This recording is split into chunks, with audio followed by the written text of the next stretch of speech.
Hey Noah! What?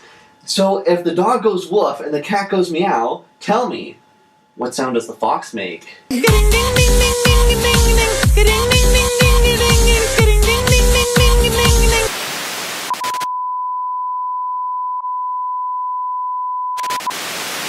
Hello everyone. That is indeed what a fox sounds like, and I am Noah, and this is the Hidden Comics for the week of October 2nd, 2013.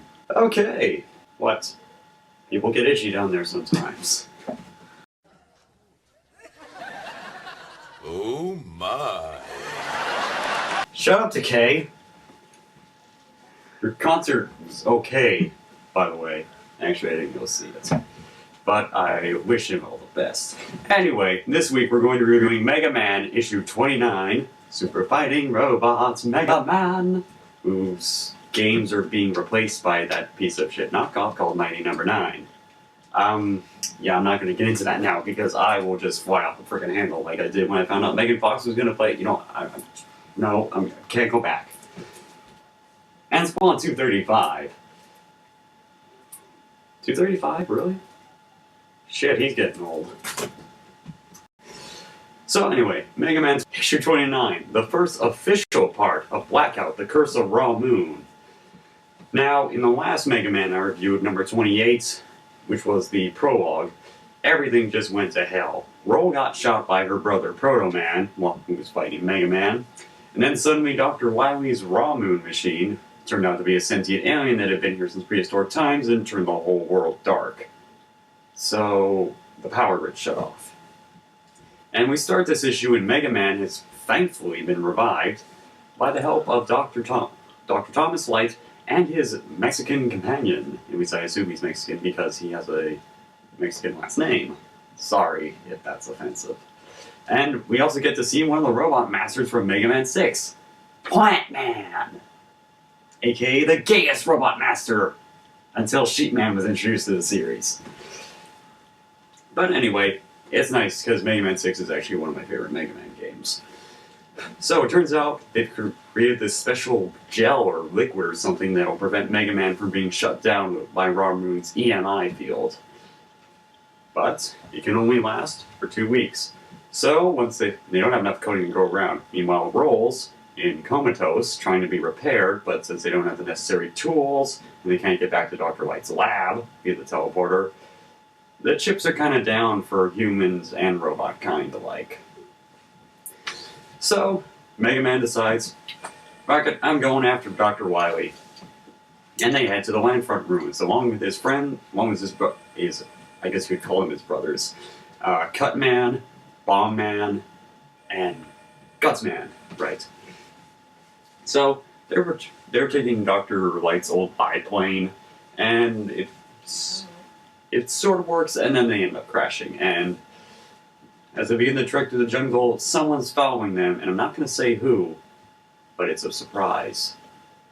But I'll give you a hint. One of them had the best weapon in Mega Man 2. If you can't figure that out, you're ashamed to be a game. I'm ashamed to call you a gamer. Turn in your gamer card. But anyway, Mega Man 29, I give it a go out and buy it now. Archie once again delivers a gripping story in the Mega Man universe, and I can't wait to see where they're going. And hopefully, dear God, Archie, if you're watching this, please make a Mega Man X spin-off. Please. Not too much to ask. But that was Mega Man 29. Go out and buy it now. Oh, and by the way, this variant edition cover rocks.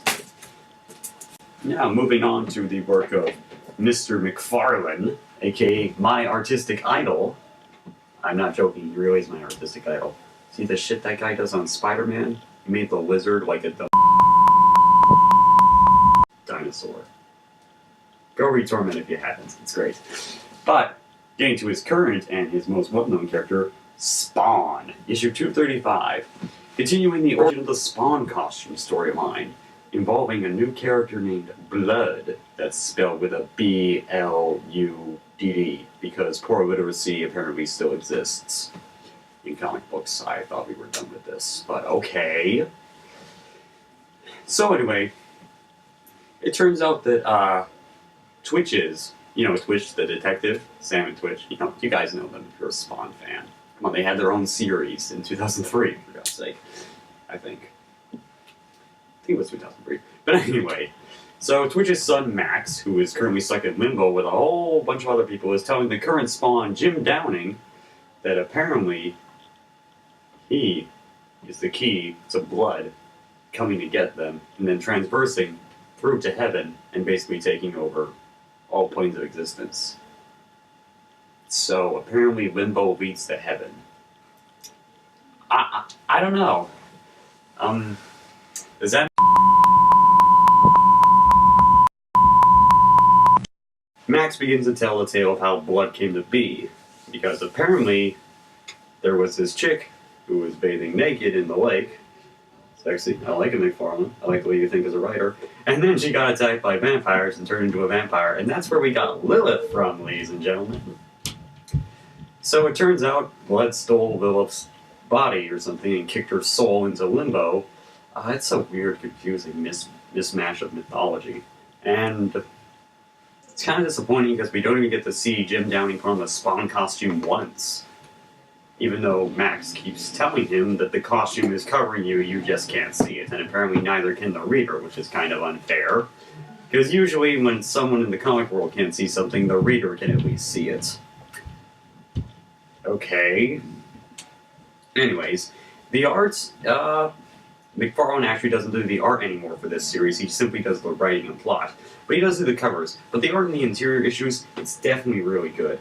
And it's beautifully painted, beautifully crafted. This is some of the best comic art I've seen that's currently on the stands. If you were going to pick up Spawn, I'd pick it up just for the art alone, because the art inside and on the cover is just beautiful. But getting back to the story, turns out that Blood has a secret plan. Lilith and Spawn are the keys to that plan. And Spawn has to go back to Earth and kick some ass. And apparently, Violators coming back into the mix. That's gonna be awesome.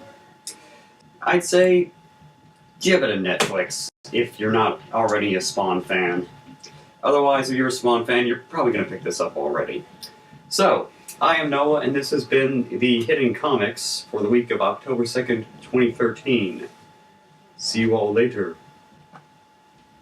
Oh yeah, now the dog shuts the hell up.